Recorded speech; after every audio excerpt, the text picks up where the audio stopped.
Hey class, let's talk about the main biomolecules or macromolecules that make up life. When I say a macromolecule, I mean it's a big molecule. Macro is a root word that literally means big. So macromolecules translates literally as a big molecule. Now when I say big, I don't necessarily mean big enough that you can see with the naked eye. Sometimes yes you can, sometimes no you can't. All of these macromolecules can be broken up into four primary categories. They include carbohydrates, lipids, proteins, and nucleic acids. Our macromolecules also have a common trend. They are made of repeating subunits. Each of these subunits is called a mer. So if I have a monomer, it's a one subunit molecule. Typically a monomer is going to be one subunit of a macromolecule in this context. You can think of a monomer as an individual Lego brick. And a polymer is a bunch of Lego bricks stuck to each other. Poly is a prefix meaning many. Mer again means subunit, so many subunits. A polymer has many subunits. Now, what do I mean by many? This is kind of nebulous. Generally speaking, more than 50. If it's between 20 and 50, usually a term called the LIGO is used. Now, depending on who you ask, the transition between monomer, a dimer, a trimer, a pentamer to an oligomer is pretty poorly defined, and the transition from an oligomer to a polymer is also poorly defined. When you have more than 100, absolutely call it a polymer. So poly means many subunits. I'm starting to ramble. I'll stop. So let's look at carbohydrates. We have monosaccharides. Mono mean snap. There we go.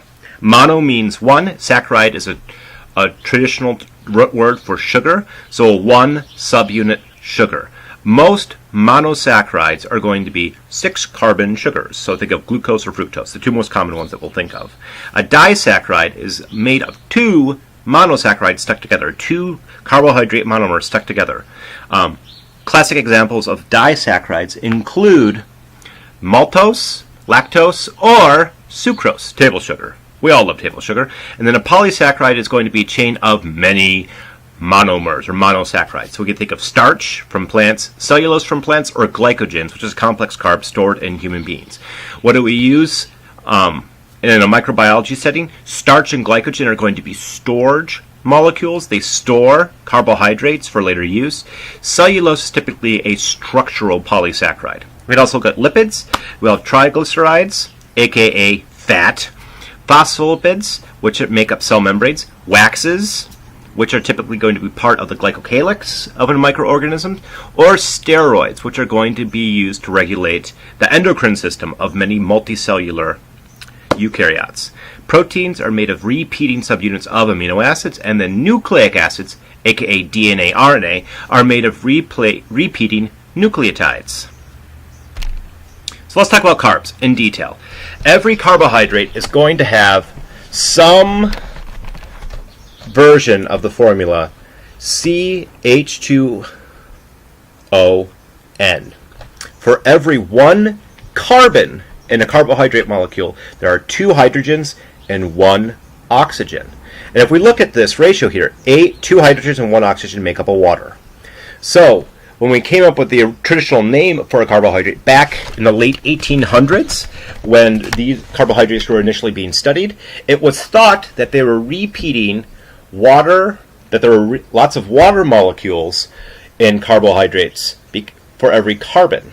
Hence the term carbo for carbon, hydrate for water. Carbohydrate literally, if we look at the root word, literally means carbon plus water, because for every one carbon, there's 2 hydrogens and 1 oxygen. Now, in traditional or more modern naming schemes, all carbohydrates have the suffix OSE, ose, at the end. The most common oses, or carbohydrates that we'll deal with, are typically going to be hexose monomers, or 6-carbon sugars. Think of our glucose or fructose, etc., etc. C6H12O6. We also can have a 5-carbon sugar, a pentose. These are a little bit rarer, but still occur. Glucose is the most common carbohydrate. It's the most common monomer. We care about glucose because it's used to make starch. It's used to make cellulose. It is used to make glycogen, and it's also our blood sugar. Fructose is a 6-carbon sugar monomer. Oh, excuse me, never mind, I digress. It's not a 6-carbon. No, yes it is. What the heck is wrong? I'm having a brain hiccup. Fructose is a 6-carbon monomer that is present in fruit in high concentrations. Lactose is a 12-carbon disaccharide that's present in milk, and sucrose is a 12-carbon disaccharide that is known as table sugar. We also have chitin, which is represented by this diagram right here, present by the bug. Chitin is a polysaccharide that makes up the exoskeleton of insects and the cell walls of fungi. So chitin really should have made it on this list right here for carbohydrates. C-H-I-T-I-N, chitin. So we have chitin right here, and we have individual 6-carbon sugars represented by the 1, 2, 3, 4, 5, 6 sides. Even though there is an oxygen right here, we're omitting the fact that there's going to be a carbon sticking off the edge. So one of these subunits would be a monosaccharide. 2 of the subunits combined is a disaccharide. All of the subunits combined is a polysaccharide. Okay. Oh, there we go. Chitin. I'm glad that chitin made the list. So if we look at polysaccharides, or many monomer or many subunit carbohydrates, they are typically going to be used for structural support or energy storage. Agar is a very important polysaccharide that's derived from seaweed. We do not use it for a nutritional source. It's purely structural.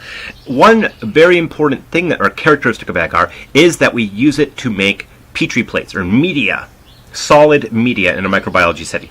It has this wonderful property of being solid at room temperature, and you have to heat it up really warm to melt it. Another polysaccharide that makes up the cell walls of fungi and the exoskeleton of insects is chitin. Generally speaking, chitin is pretty bad tasting. We also have, there we go. We also have peptidoglycan. Peptidoglycan is notable because it makes up the primary component of bacterial cell walls. It's made of repeating NAG and NAM subunits. We'll talk more about that later on our chapter on bacteria. We also have a lipopolysaccharide. As its name implies, it is a polysaccharide with a lipid attached to it. Our lipopolysaccharides are a primary component of the gram-negative cell wall and has a very profound impact on disease-causing states. And then finally we have the glycocalyx. The glycocalyx is around the outside of a lot of bacteria, and it's very kind of poorly defined. It has a lot of carbohydrates in it, and it has a lot of receptors in it for molecules to bind, and it also helps to attach the cell to a substrate. Let's talk lipids. There are several different kinds of lipids. A triglyceride is, generally speaking, fat or oil. A triglyceride is made of 3 fatty acids, hence the tri, and then the one glycerol molecule, hence the term glyceride. We store energy long-term using fat and oil, or triglycerides. So we'll have that one glycerol molecule and 3 fatty acids attached to each other.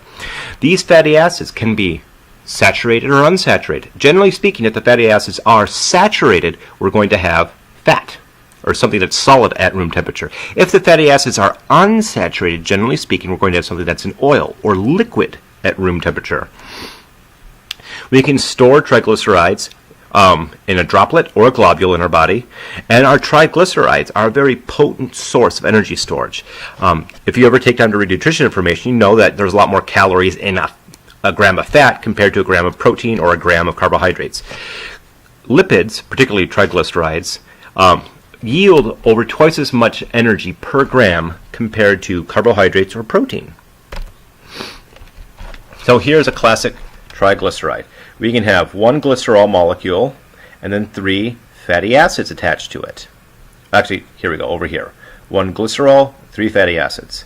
If the fatty acids have the maximum number of hydrogens on them, they are saturated and straight. If the fatty acids have a double bond between the carbons, that means that it is not saturated, and there's going to be a bend. And instead of having a hydrogen sticking over here, we have that chemical bond over here, and that bend can cause the fatty acid to take up more room and be a liquid at room temperature. We also use lipids to make membranes in our bodies. These are typically going to be phospholipids that make up the membranes. And there's two areas of all membrane lipids. There's the hydrophobic and hydrophilic region or area. The hydrophilic is the water-loving polarized head. Hydro meaning water, philic meaning love. Think of Philadelphia, the city of brotherly love, or phileo, or phallic. Those are all words that derive from the same Greek word for love. We also have hydrophobic. Hydro, again, meaning water. Phobic, meaning phobia or fearing. The hydrophobic tail of a fatty acid does not like being exposed to water. The hydrophilic phosphate head of a fatty acid of a phospholipid does like being exposed to water. So when we take phospholipids and put them in an aqueous solution, those charged phosphate heads are going to be naturally attracted or exposed to the water. The nonpolar tails are going to group together to get away from the water, and they'll assume a single or double layer naturally due to the law of thermodynamics. These bilayers are going to make the membranes in our cells. So here we have the traditional fatty acid. We have the phosphate head. This is the polar group. This variable alcohol group sometimes is just going to have many times it'll just have an amine attached to it. This charged head likes to be attached or likes to be exposed to water. And then the non-polar fatty acid tails do not like being exposed to water. So the fatty acid tails group together either to form a micelle or a bilayer to get away from the water, and then the charged heads are on the outside exposed to the water. We also have steroids and waxes. A steroid is going to have many carbon rings in it, and the steroid does not like to mix with water, just like all lipids. I should back up here. A key category of all lipids is that lipids do not mix with water. All lipids are hydrophobic, have at least one hydrophobic region on them. So if we look at a steroid, it's like a fatty acid, it's like a membrane phospholipid, it has hydrophobic regions on it. These hydrophobic rings of carbon found in a steroid are typically used to reinforce a cell membrane. As we have higher concentrations of steroids or cholesterol in the cell membrane becomes more viscous. And we can also use steroids as a hormone or a signaling molecule in our bodies. We also have waxes. Waxes are not as well emphasized as other lipids. A wax typically is going to have an ester bond between a long chain alcohol and saturated fatty acid. That doesn't mean very much to you unless you've taken a couple semesters of organic chemistry.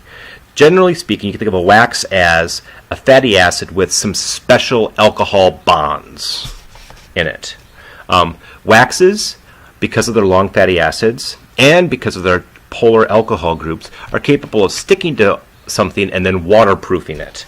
So we see waxes occurring in membranes or substances that need to repel water. Many bacterial cell walls will have waxes to repel white blood cells or repel antibodies or other aspects of our immune system. The more waxes the bacteria produces, the harder it is for our body to destroy that bacterium. Tuberculosis, Mycobacterium tuberculosis, is a strain of bacteria that's notorious for producing a very thick, waxy glycocalyx that makes it very difficult for antibiotics to penetrate the cell and for our bodies to destroy the cell. So here we can see a cholesterol molecule. Note the ring-like carbon structure. So this is going to be a steroid-based lipid, and this steroid is going to be embedded in the phospholipid bilayer of the cell. Let's move on to proteins. Unlike lipids, which all have a hydrophobic region, all proteins are going to have hydrophilic regions. All proteins are going to be made of amino acids that can be dissolved in water.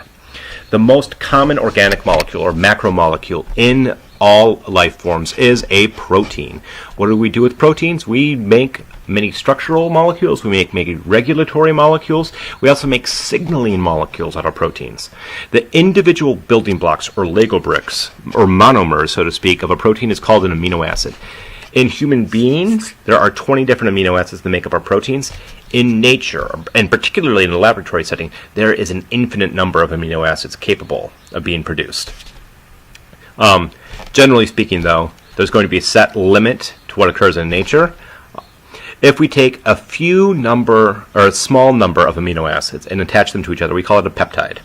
if we take, generally speaking, somewhere between 20 and 50 amino acids and attach them together, we call that a polypeptide. And then if we have more than 50-ish amino acids attached to each other, we call it a protein. And this is a number, these numbers that distinguish between polypeptides or proteins or oligopeptides, so to speak, I'm not going to be very anal retentive about. What I do want you to know is the relative sizes of these molecules. Peptides are smaller than polypeptides, which are smaller than proteins. And the smallest of them all is the amino acid, the individual subunit that makes them up. When we make a protein, we have a long chain of amino acids. The primary structure of a protein is, generally speaking, just the individual chain of amino acids. Think of it like beads on a string. What is the kind of amino acid and how are they attached to each other? The secondary structure of a protein is going to occur when these amino acids start to interact with each other. Sometimes they will form a spiral known as an alpha helix. Other times they'll form a zigzagging structure known as a beta-pleated sheet. These amino acids typically will interact with each other via hydrogen bonding to form secondary structures. Then we can have a tertiary structure form. The tertiary structure forms when the alpha helices and the beta-pleated sheets start to fold back and forth on each other and start to interact with each other. These tertiary structures typically are going to rely on both hydrogen bonding and covalent bonding, particularly a disulfide bond that forms between two cysteine amino acids. Cysteine is an amino acid that has a sulfur group in it. If two cysteine amino acids can link directly to each other, they will form a covalent bond between their two sulfur molecules called a disulfide bond. And then finally, if we have multiple tertiary structures or multiple amino acid chains attached to each other, we call that a quaternary structure. Some proteins stop at the tertiary stage, other proteins stop at the quaternary stage.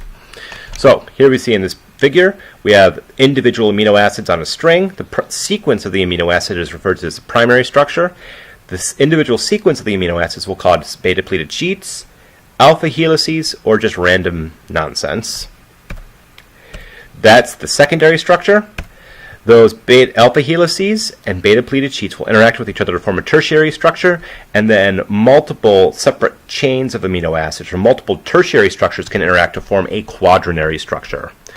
So this quaternary structure shown on the screen has three separate, physically distinct chains of amino acids interacting with each other. Because proteins can vary in size and there's 20 different amino acids that make up the proteins, there's an incredible variety of proteins that occur in nature. If we think of the alphabet and how we can use 26 letters to write words and then arrange those words in different orders to form sentences, there's an infinite number of sentences that can be written, and there are theoretically an infinite number of proteins that can be made, because we can always make them bigger and bigger and bigger. Proteins can only interact with molecules that fit into the surface structures or the surface features on that protein. These surface features are very specifically shaped and will oftentimes be as specific as a lock and a key are to each other. And there's a special category of protein known as an enzyme. An enzyme is a protein that speeds up a chemical reaction. It catalyzes a chemical reaction inside of a cell. These enzymes will regulate the chemical reactions that keep an organism alive. Another special category of protein is known as antibodies. An antibody is a protein bound with a carbohydrate that is going to attach to a pathogen, hopefully, and signal our immune system to destroy that pathogen.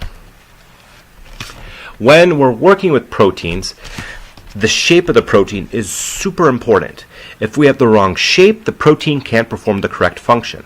When the protein has the correct shape, it's known to be in its native state. This is the shape of the protein when it's working properly. If we change the shape of the protein, we call it denatured. And we can denature the protein many different ways. When we denature the protein stops working. If that protein is an enzyme that regulates chemical reactions that keeps the cell alive, by denaturing the enzymes, we kill the cell. You can denature proteins by heating them up, exposing them to strong acids, strong bases, exposing them to alcohol, using generic disinfectants, or having high concentrations of dissolved salts. This is the base. Denaturing proteins is one of the basis of cooking our food to sterilize our food. And then finally we have nucleic acids, the last category of macromolecules. Our nucleic acids contain information. They are for information storage and transfer above all else. DNA, deoxyribonucleic acid, is generally speaking going to be double-stranded, whereas RNA, ribonucleic acid, generally speaking is single-stranded. DNA is going to be used for long-term information storage and retrieval. The RNA, on the other hand, is going to be used for transmitting information from one part of the cell to the other part of the cell and to help regulate DNA at the same time.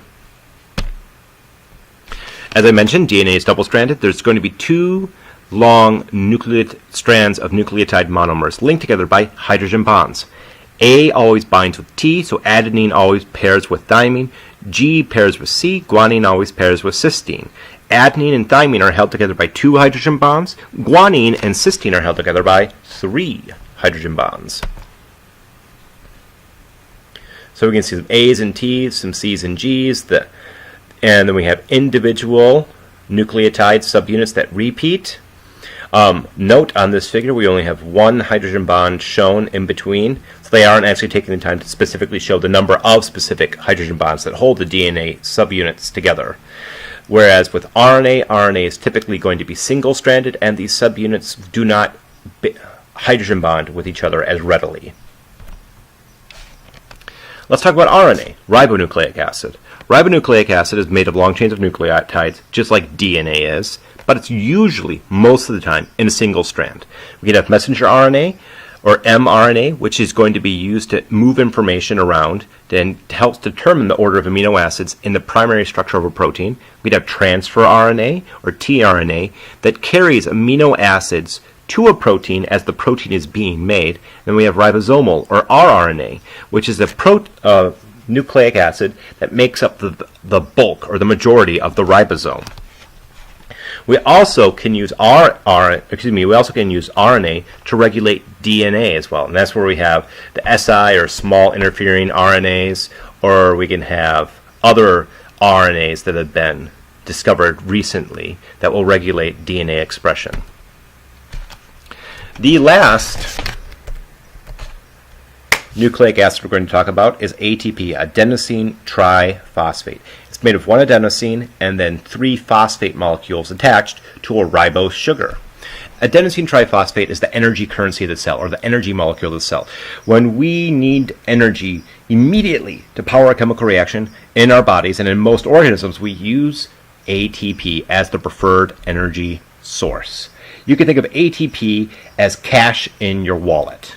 And then if we looked at the complex carbohydrates and then the triglycerides, those could be energy or money in your checking account or money in your retirement plans. And just like it's easier to access the money in your wallet than it is to access the money in your checking account, we preferentially use the energy in ATP compared to the energy in a polysaccharide. And just like it's a really big pain in the butt to pull money out of your retirement account, it's much more difficult for our bodies and for other microorganisms to remove the energy from a triglyceride compared to a polysaccharide or our ATP.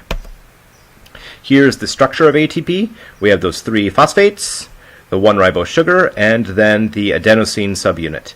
And most of the energy in ATP is stored in between the 3rd and the 2nd phosphate subgroup. And that's all we have on the macromolecules of life.